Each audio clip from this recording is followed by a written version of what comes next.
भागती फिरती थी दुनिया, जब तलब करते थे हम, जब से इनकार हमने किया बेकरार आने को है। जब से मुंह मोड़ लिया दुनिया की तरफ से, अब हर चीज हमारी तरफ आने को तैयार है। तो जब तक आप पीछे लगे रहोगे, सब आगे आगे भागते रहेंगे। जब आप परवाह नहीं करोगे, अपनी मस्ती में चलोगे, तो आपके तरफ चारों तरफ से चीजें आनी शुरू हो जाएंगी। इसलिए कोई भी चीज का दिमाग पे दबाव लेकर के, बहुत प्रेशर लेकर के मत मांगना, नहीं तो वो चीज नहीं मिलेगी। तो ये तो हुआ मांगना, और एक तरफ हमने चीजें चाहनी और दूसरी तरफ चीजों को छोड़ना। छोड़ना उस अवस्था में है जब आप अपने आप को प्रभु मैं बनाना चाहते हैं, तो धीरे धीरे अपनी वस्तुओं से मोह त्याग दो। तो हर दिन आपका इस तरह है जैसे आपका पूरा जीवन, सुबह का समय बचपन, दोपहर जवानी, और ढलता हुआ समय दोपहर का, उसको आप समझ लीजिए कि वो आपका वार्धक्य शुरू हुआ है। सांझ होते होते बुढ़ापा चरम पर आ गया, और जब आप सो गए तो एक जीवन पूरा हो गया। रोज इस तरह से दिन बीतता है। तो एक दिन अगर बेहतर आप बनाते हैं तो एक जिंदगी बेहतरीन बनती है। और 365 दिनों में आप ये समझ लीजिए 365 बार जन्मे और मरे, आपने जन्म मरण देख लिया। अगर आप उनको संभाल लेते हैं तो समझ लीजिए जन्म संभल गए आपके। इस तरह एक एक दिन को संभालना होता है। तो एक एक दिन पर आप ध्यान देना शुरू करेंगे तो समझ लीजिए एक ही जन्म में आपने जितने साल के आप हो गए, उतने ही साल को लगा के 365 दिनों के साथ मल्टीप्लाई करके देख लेना। इतने जन्म ले लिए हमने धरती पर, इतनी बार आए चले गए। रोज का जीवन एक दिन को पूरा जीवन मान लीजिए। और जैसे आप शांत होकर धन्यवाद करते हुए सोओगे, बस ऐसी आखिरी घड़ी के लिए तैयारी करो कि जब भी जाना होगा शांति से जाएंगे, धन्यवाद करते हुए जाएंगे और शुक्र मनाते हुए जाएंगे, और ऐसे हर रोज सोएंगे भी सही। और जब जागेंगे तो आनंद में जागेंगे, आनंद लेते हुए, प्रसन्नता के साथ, खिले हुए बनकर। जरथुस्त्र के विषय में कहा जाता था, पारसियों के धर्म गुरु हुए हैं जरथुस्त्र। तो उनसे जब कहा गया कि भाई आपके बारे में कहा जाता है आप हंसते हुए पैदा हुए थे, दुनिया तो रोते हुए आती है। कोई भी जन्म लेगा, आदमी का सबका जीवन तो ऐसा ही है, रोने से ही तो यात्रा शुरू होती है। रोते रोते बीती है, रोते रोते जाते हैं। हंसता हुआ आए और हंसता हुआ जिए और हंसता हुआ दुनिया से जाए, और सबकी आंखों में अपने प्यार के आंसू छोड़ जाए, तो समझ लेना चाहिए इसको जीना आ गया, ये ठीक ढंग से जी कर गया। जो लोगों की आंखों में अपने प्रेम के आंसू छोड़ के जाए, ये इसकी बहुत जरूरत थी इनको। तो पूछा गया उनसे कि आप हंसते हुए दुनिया में पैदा हुए थे? तो उन्होंने कहा कि कोई आदमी रात में हंसते हंसते खुश होकर सोए, तो जब जागेगा तो चेहरे पर सुबह सुबह भी मुस्कुराहट कायम रहती है कि मैंने पिछला जन्म इतने आनंद में बिताया था कि जब मैंने शरीर छोड़ा तो उस समय भी आनंद में शरीर को छोड़ रहा था। तो जब दोबारा आंख खोली दुनिया में तो वो मुस्कुराहट बाकी थी, इसलिए हंसता हुआ दुनिया में आया हूं। तो ये तो तभी संभव है जब आप जीवन के हर उतार चढ़ाव में, हर मौसम में अपने चेहरे पर आनंद का भाव बनाने की प्रैक्टिस कर लें।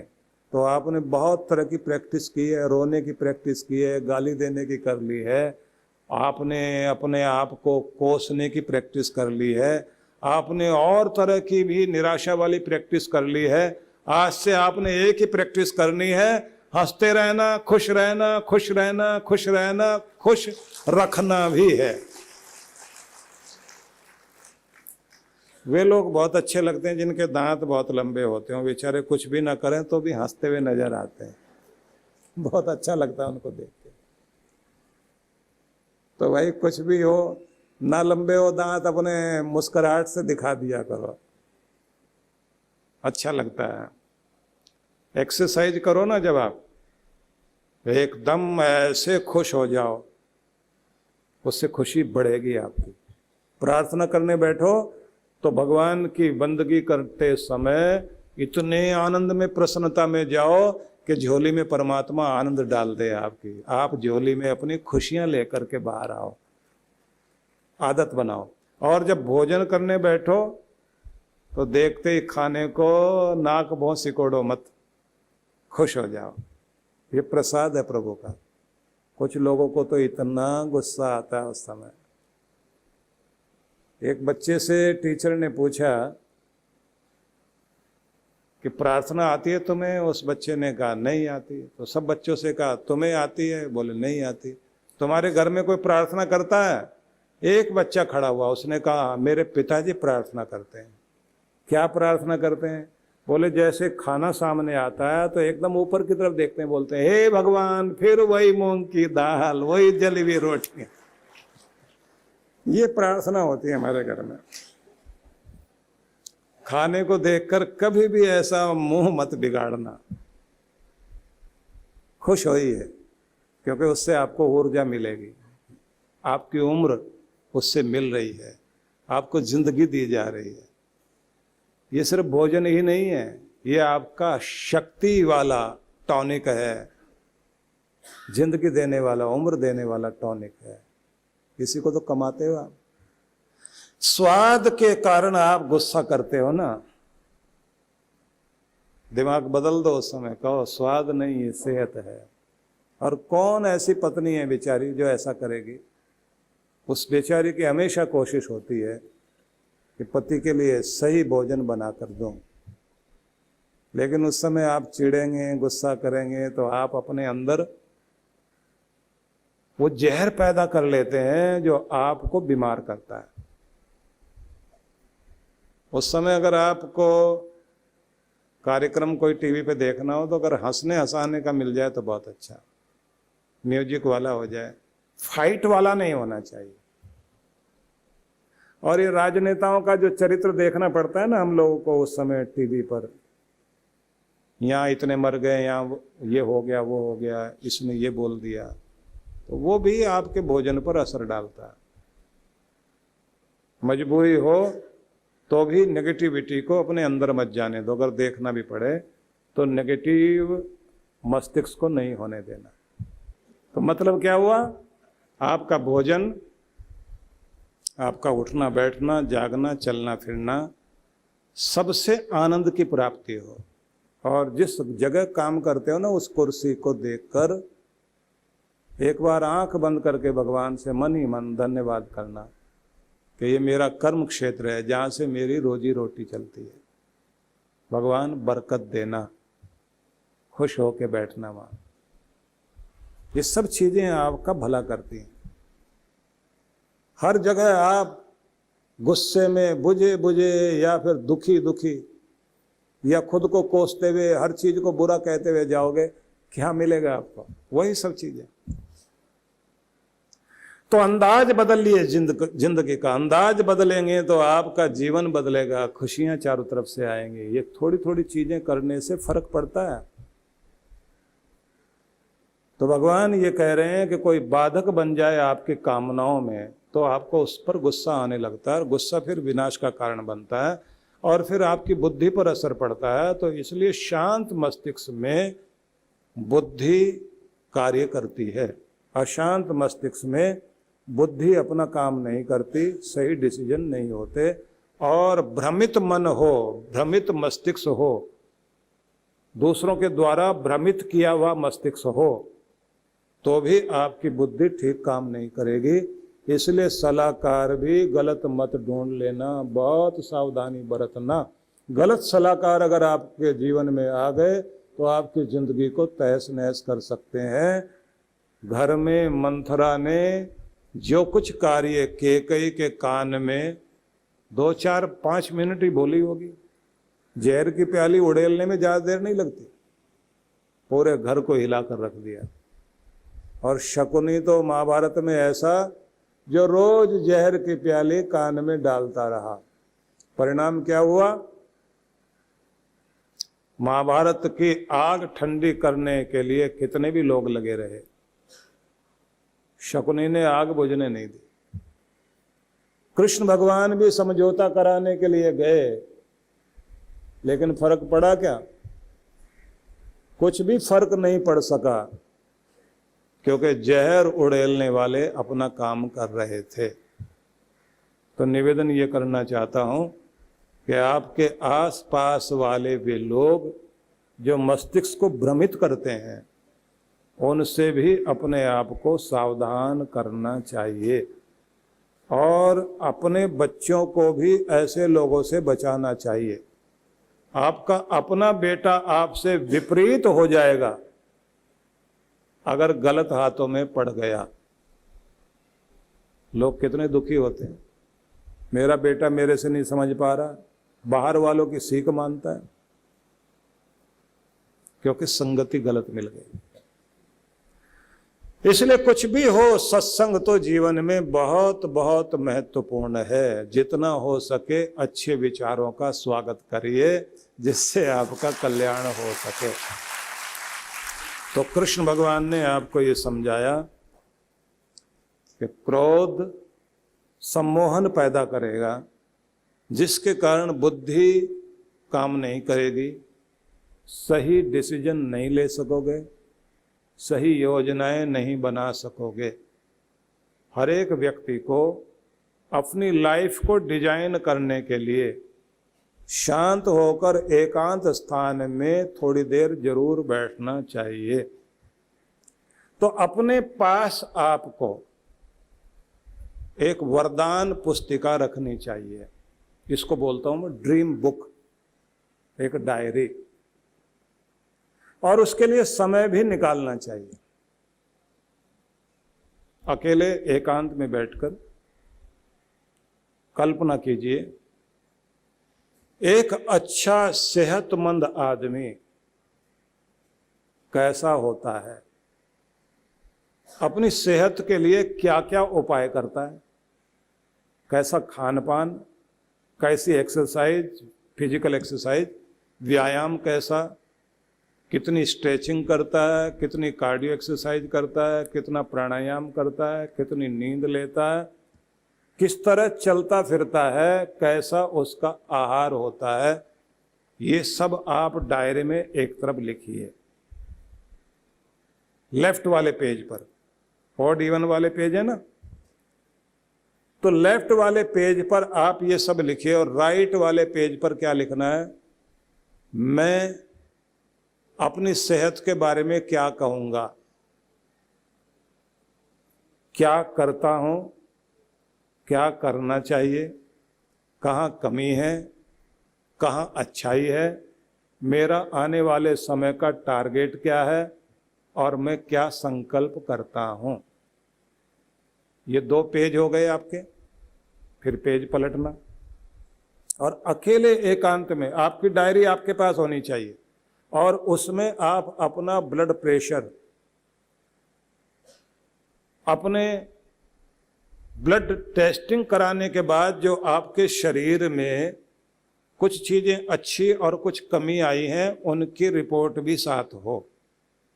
कोलेस्ट्रॉल इतना है, हीमोग्लोबिन इतना है, अन्य चीजें जो भी कुछ हैं, कितने विटामिन्स की, प्रोटीन्स की, कितने मिनरल्स की आवश्यकता पड़ेगी, उसके लिए क्या क्या लेना चाहिए, सब डिटेल लिखें।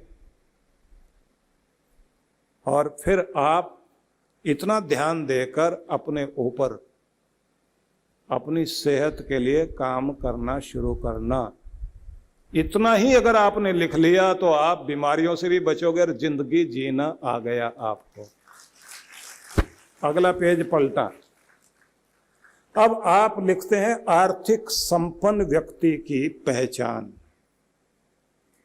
वो किस तरह कमाता है, उसका व्यवहार कैसा है, उसका सेल वाला, उसका जो उसकी जो स्किल है वो कैसी है, चीज को कैसे बेचता है, बिजनेस में क्या क्या चीजों को ध्यान देता है, खरीदता कहाँ से, बेचता कहाँ है, उसकी डिमांड एंड सप्लाई किस तरह की है, परचेज कितने में करता है, बेचता किस तरह से है, चीजों की देखरेख कैसे और अपने फ्यूचर को कैसे ध्यान में रख के चलता है। मैं कहाँ गलती करता हूं उसको दूसरे पेज पर, राइट वाले पेज पे लिखें। आने वाले समय में मेरा टारगेट क्या है। फिर आपको लिखना है अच्छे लोग कमाने से ज्यादा उसमें बचाने पर भी ध्यान देते हैं। फिर आगे आप खुद देखना कि मैं कहाँ फिजूल खर्च हूं और कहाँ मुझे खर्च करना चाहिए और कहाँ नहीं करता हूं, अपनी सेहत के लिए, अपने बच्चों की खुशी के लिए, अपनी जरूरी चीजों के लिए, और इतना इमरजेंसी फंड भी मेरे पास होना चाहिए।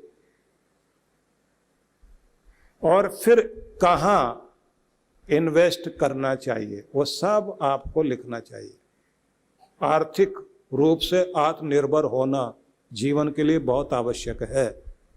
हमारे जीवन का ज्यादातर टाइम इस बात के लिए बीत जाता है हम आर्थिक रूप से आत्मनिर्भर हो नहीं पाते, और जब हो पाते हैं तब तक जीने के लिए उम्र निकल जाती। 60-65 तक जाते जाते आदमी ये कहता चलो इतना कमा लिया अब जिंदगी ठीक से बीत जाएगी, और तब उसको पता लगता है घुटनों में दर्द, कमर में दर्द, ब्लड प्रेशर, शुगर की प्रॉब्लम हो गई, कोलेस्ट्रॉल बढ़ गया, आंखों में भी दिक्कत हो गई, चलने फिरने में भी दिक्कत।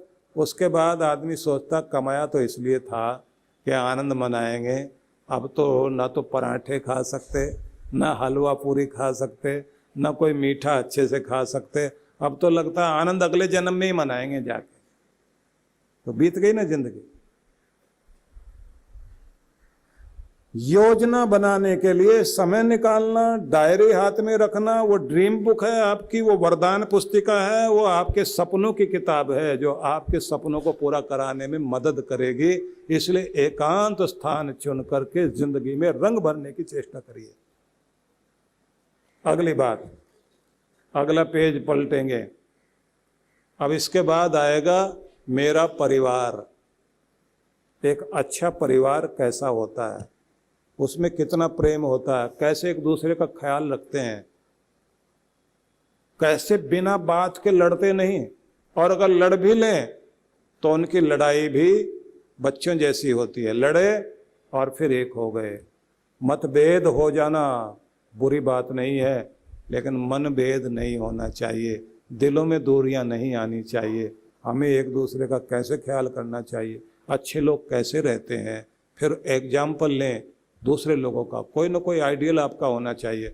राइट वाले पेज पर लिखो मेरे घर में कहाँ कमी है, मेरी तरफ से क्या गलतियां हो रही हैं, क्या मुझे और ध्यान देना है, और उसी तरह की प्रार्थनाएं भी करो और आगे वैसी योजना बना लो।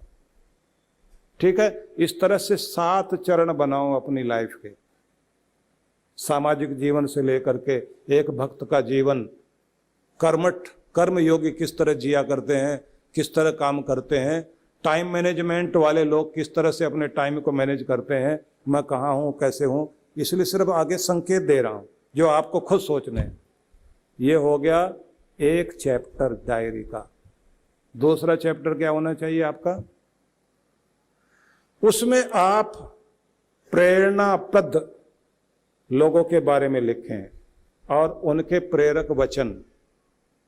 कोई आपका मेंटर हो, कोई मास्टर हो, कोई आपका मोटिवेशनल गुरु हो, किसी न किसी से जिससे आप प्रेरणा ले सकते हैं। कोई आपका मॉडल हो सकता है, कोई आदर्श हो सकता है आपका, उसकी अच्छी बातें आप अपने पास लिखें, उनके चित्र लगाएं, उनको देखें और सोचें इनसे प्रेरणा लेकर मुझे भी अपने आप को ऊंचा और अच्छा बनाना है। अगला चैप्टर खोलना। क्लास है ना ये, तो सुन ले ध्यान से। अगले चैप्टर में आप लिखेंगे कोई अच्छी प्रेरक प्रसंग, अच्छी स्टोरी, जिंदगी का तजुर्बा, दूसरे से सुनी हुई बातें, कोई अच्छी कोटेशन, कोई अच्छा दोहा, कोई अच्छी कविता, कोई अच्छा शेर, ये सब आपकी डायरी में जगह लें। और आखिरी चैप्टर जिसमें आपकी प्रार्थनाएं होंगी, मंत्र होंगे, भजन होंगे, ऐसी कोई अरदास होगी जिसे आप हर रोज पढ़ें तो दिल को सुकून आए। ऐसी डायरी अपनी बनाइए और उसे संभाल के रखिए। हर साल की एक डायरी आपकी हो। ऐसी वरदान पुस्तक अगर आपकी है तो आपके वरदान पूरे होंगे, जिंदगी वहाँ पहुँच जाएगी जहाँ के लिए दुनिया में आए हो।